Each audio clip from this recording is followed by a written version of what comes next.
हमको साथ के साथ फ़ॉन्ट पे भेजना पड़ता था, आर्टिकल के साथ फ़ॉन्ट भी जाता था, फ़ॉन्ट डाउनलोड होता था, फिर उसके थ्रू जो है आर्टिकल को ओपन किया जाता था और फिर आर्टिकल ओपन होता था। तो ये जो परेशानी थी, इस परेशानी को इस टेक्नोलॉजी ने बहुत हद दर्जे तक अब ठीक कर दिया है। अब हिंदी के इतने सारे फ़ॉन्ट अवेलेबल हैं कि अब आपको रोमन लिपि में भी हिंदी अगर आप लिख रहे हैं तो वो हिंदी भी आप देख सकते हैं, बहुत अच्छी हिंदी में वो सारे शब्द लिखे जा रहे हैं। इसके अलावा जैसे टेक्नोलॉजी का इस्तेमाल करते हुए आप किसी साइट पर जाते हैं, विकिपीडिया पर जाते हैं, विकिपीडिया या इस तरह की दूसरी जो कंटेंट बेस्ड सामग्री प्रस्तुत करती है आपके सामने, उनमें आप देखेंगे कि वो सब पहले अंग्रेजी में था, लेकिन अब तमाम भारतीय भाषाओं में धीरे धीरे सुलभ हो रहा है। हालांकि अभी तक हिंदी और हिंदी में भी वो कंटेंट जो आया है उतना ठीक नहीं है, अनुवाद की कुछ समस्याएं हैं, लेकिन फिर भी हम ये कह सकते हैं कि टेक्नोलॉजी के हिसाब से जिस तरह से हम आगे बढ़ रहे हैं, वो दिन दूर नहीं है जब हम तमाम भारतीय भाषाओं में भी उस कंटेंट को वहाँ पर देख सकते हैं। अब कुछ सिस्टम है, थोड़ी सी अब थ्योरेटिकल और टेक्नोलॉजी पर आधारित कुछ सिद्धांत है, उन पर मैं बात करता हूँ कि ये सिस्टम काम कैसे करता है। एकदम जैसे आपने टाइप किया और बाइनरी कोड लेकर 0 और 1 के साथ वो जो कुछ टाइप हो रहा है वो किस तरह से काम करता है, तो एक पद्धति है। एक अनुवाद के संदर्भ में मैं बात कर रहा हूँ कि भारतीय भाषाओं की जब बात आती है हिंदी के साथ, तो दूसरी भाषाओं को भी हमें याद रखना जरूरी है। देखिए, एक होती है MAP, ये जो है मशीन असिस्टेंट जो ट्रांसलेशन सिस्टम है, इस तरीके से काम करता है कि आप कहीं अभी गूगल पर आप जाएंगे, गूगल पर सर्च करेंगे, ट्रांसलेट करके उनका एक अपना टूल है गूगल का, वहाँ पर आप जाएंगे, अंग्रेजी या हिंदी के साथ साथ तमाम भाषाओं में, देश विदेश की तमाम भाषाओं में आप अनुवाद कर सकते हैं। 60 से ज़्यादा भाषाओं में वो अनुवाद की व्यवस्था उपलब्ध है।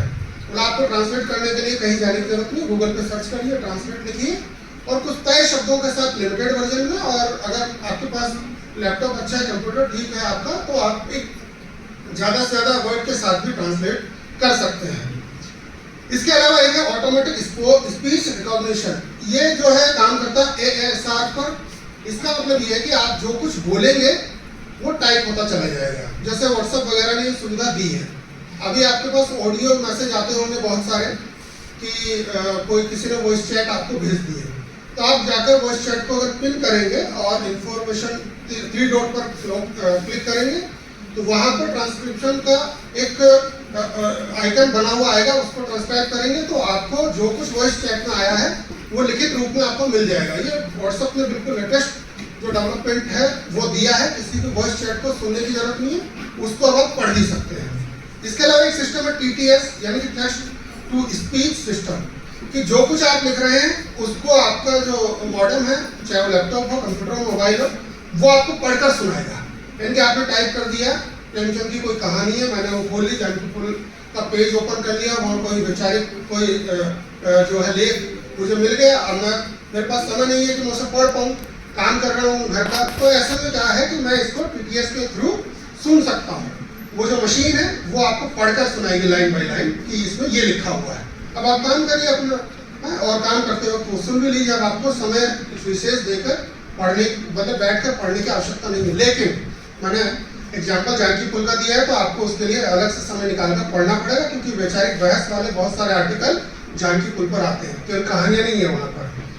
एक system optical character recognition, OCR जिसको हम बोलते हैं, ये बहुत लेटेस्ट टेक्नोलॉजी है। इसमें क्या है कि लाइब्रेरी, जैसे आपके यहाँ पर इस कॉलेज में भी लाइब्रेरी होगी, लाइब्रेरी में बहुत सारी किताबें जो है बहुत समय पहले पुरानी किताबें हैं, उनको अब आप किसी स्टूडेंट को देते हैं तो ये एक परेशानी होती है कि भाई किताब को पन्ना पलटेंगे, फोटोकॉपी कराएंगे तो खराब हो सकती है किताब, बहुत रेयर किताब है, पुस्तक है, उसमें ज्ञान जो है वो बहुत महत्वपूर्ण है। तो ऐसे में ऑप्टिकल कैरेक्टर रिकॉग्निशन का यूज करते हुए मशीनें जो है उस पेज को डिजिटल तरीके से उसको जो है एक तरह से कॉपी कर लेगी, और किसी नए उसी मशीन पर डॉक्यूमेंट में या किसी वर्ड फाइल में जो है उसके उस कंटेंट को उस पेज पर जो आया है उसको डिजिटल फॉर्म में बदल देगी। देश भर के तमाम विश्वविद्यालय और जो तंत्र है जहाँ पर लाइब्रेरीज मौजूद है, वो सब इसी टेक्नोलॉजी का इस्तेमाल करते हुए बड़ी महत्वपूर्ण किताबें जो बहुत पुरानी है उन सबके रेयर वर्जन और डिजिटल रूप में आपके सामने प्रस्तुत किए जा रहे हैं। आप देखेंगे कि अमेरिका में अगर आप अब्राहम लिंकन के समय के दस्तावेज देख रहे हैं तो इसी OCR पद्धति से वो आज आपको वेबसाइट पर देखने को मिल जाएंगे। लाइब्रेरीज वगैरह इस तकनीक का बहुत इस्तेमाल करती भी है। इसके बाद आखिरी जो है वो है STSM की स्पीच टू स्पीच ट्रांसलेशन। ये थोड़ा सा मेरे ख्याल से जो संसद वगैरह है उनमें ये टेक्नोलॉजी मौजूद है। संसद में आप देखते होंगे कि कोई व्यक्ति अपनी लोकल लैंग्वेज में बात कर रहा है तो जो दूसरा जो उस भाषा को नहीं समझता है वो सदस्य जो है एक माइक या ईयरफोन हेडफोन लगाकर अपने कान के पास रखता है। उसमें क्या है कि तुरंत उसका अनुवाद आपको अवेलेबल होता है। हालांकि यूजीसी ने बहुत पहले एक सिस्टम बनाया था कि हम मल्टीमीडिया लैंग्वेज लैब बनाएंगे हर कॉलेज में, विश्वविद्यालयों में, जिसमें जितनी अधिसूचित भाषाएं हैं उनके ट्रांसलेशन की क्विक ट्रांसलेशन की व्यवस्था हो। देखिए जो लिखा हुआ है उसका ट्रांसलेशन तो आप बैठकर करेंगे, लेकिन स्पीच वाला कि मैं अभी बोल रहा हूँ और साथ के साथ आप जो है उसको बंगाली में, असमिया में, गुजराती में, तेलुगु में उसको ट्रांसलेट करके सुन सकते हैं। ये एडवांस टेक्नोलॉजी है, लेकिन इस एडवांस टेक्नोलॉजी पर अभी संसद जो है काम कर रही है। वो देखते होंगे वो ट्रांसलेट कर देते हैं। थोड़ा सा मुश्किल है, लेकिन फिर भी जिस तरह से वो काम चला रहे हैं चल ही रहा है। इसमें बहुत सारे टेक्नोलॉजी पर आधारित बहुत सारा गूगल पर आपको डेटा अवेलेबल है, बहुत सारा डेटा आपको मिल जाएगा, चाहे गूगल बुक्स के माध्यम से किताब पढ़ने की बात हो या गूगल वॉइस सर्विस जिस पर जेमिनी जिसको कहते हैं जेमिनी AI पर ही काम करता है, वहाँ पर भी आप बात कर सकते हैं। फेसबुक का मैंने जो शुरुआत में आपसे रेफरेंस के तौर पर बात की थी, उन्होंने भी मेटा AI करके अपना आर्टिफिशियल इंटेलिजेंस पर एक चैटबॉट खोला हुआ है। चैटबॉट ये नई टेक्नोलॉजी पर काम करता है कि कंपनीज को धीरे धीरे लगने लगा कि भाई अब जो है हम कितने BPO कर्मचारियों को जो है अपने यहाँ पर नौकरियाँ देंगे। आपने कोई किसी कंपनी से कोई प्रोडक्ट खरीदा, मतलब टेलीविजन आपने खरीद लिया और टेलीविजन खरीद के घर लेकर गए और 2 महीने बाद 3 महीने बाद वो खराब हो गया। अब ऐसे में आप कंपनी को फ़ोन करते हैं, कॉल सेंटर पर कॉल करते हैं, पूछते हैं उनसे भी ये परेशानी है टीवी में। अब वो व्यक्ति जो बैठा हुआ है तो वो उसको नौकरी है तो ठीक है, जवाब दे रहा है, दिन रात 24/7 वो काम करता है। पर अब जो नई टेक्नोलॉजी आई है चैटबॉट सिस्टम, वो आपकी सामान्य परेशानियों को आप मैसेज दीजिए, भेजिए उनको और सामान्य जानकारियों को सामान्य तरीके से ही हल कर देगा। तो संकट जरूर है नौकरियों का कि कुछ नौकरियां कम हो गई, लेकिन जो कंज्यूमर है, कस्टमर है, उसकी कुछ परेशानी भी कुछ दर्जे तक कम हो गई। जैसे आप एक बड़ी सी गाड़ी लें जो ऑटोमेटिक गाड़ी है और जंगलों में आप पहुंच गए और वो गाड़ी खराब हो गई, अब ऐसे में आप कहाँ किससे बात करेंगे ना।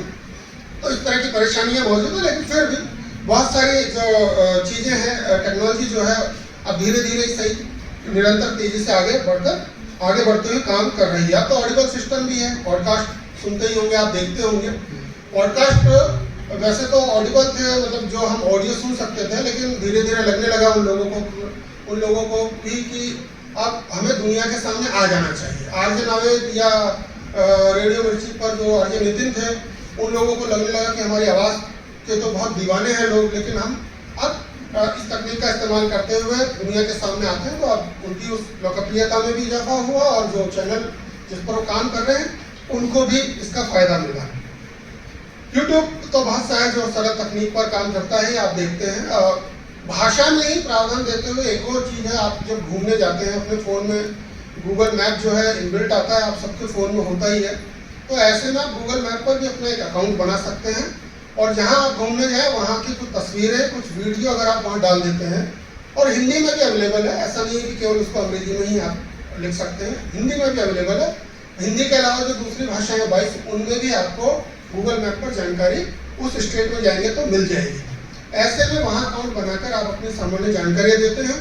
अगर वो थोड़े से जैसे आजकल की दुनिया में जिसको कहते हैं वायरल हो जाती है, थोड़ा लोग उसको मैप के माध्यम से आपके द्वारा दी हुई सूचना को जान लेते हैं, समझ लेते हैं, देख लेते हैं फोटोज वगैरह, तो कुछ हिस्सा जो है कमाई का जो कंपनी कमा रही है उसमें से गूगल आपको भी कुछ हिस्सा तुरंत दे देगा।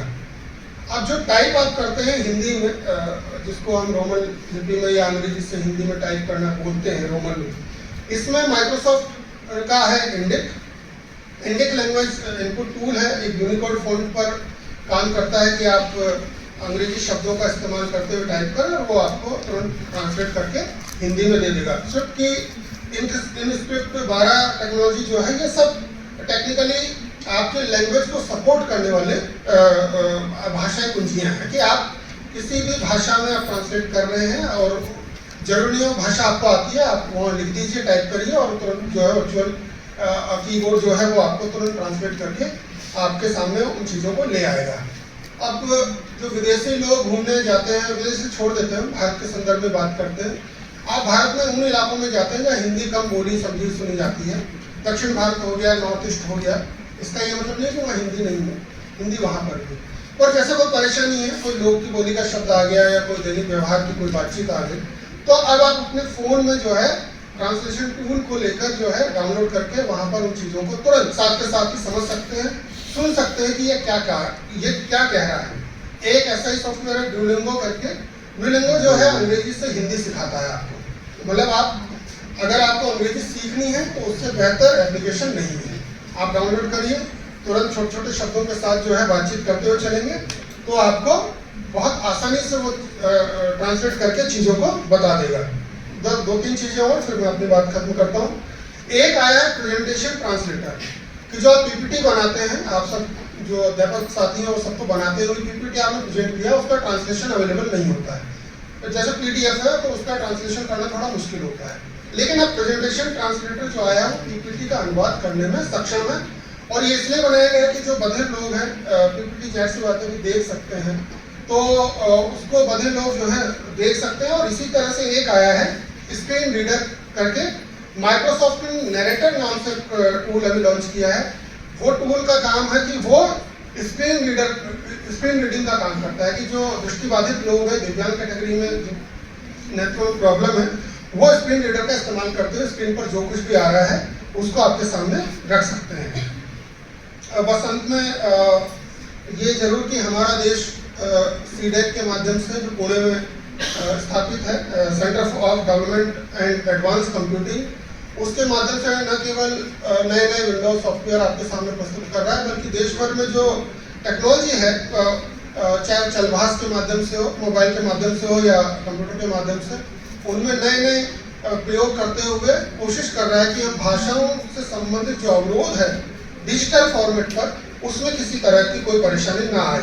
इसलिए नॉन टीचिंग जो लोग होते हैं, टीचिंग में नहीं है लेकिन हिंदी से उनका वास्ता रहता है, कनेक्शन रहता है, तो उनके लिए 3 तरह के कार्यक्रम कंकण से संबंधित, टाइपिंग से संबंधित, जिनमें हिंदी प्रबोध, हिंदी प्रवीण और हिंदी प्राज्ञ, इसके 2 उन्होंने सॉफ्टवेयर डेवलप किए हैं। एक है लीला, राजभाषा का सॉफ्टवेयर है, और दूसरा है मंत्र, ये ट्रांसलेशन का सॉफ्टवेयर है।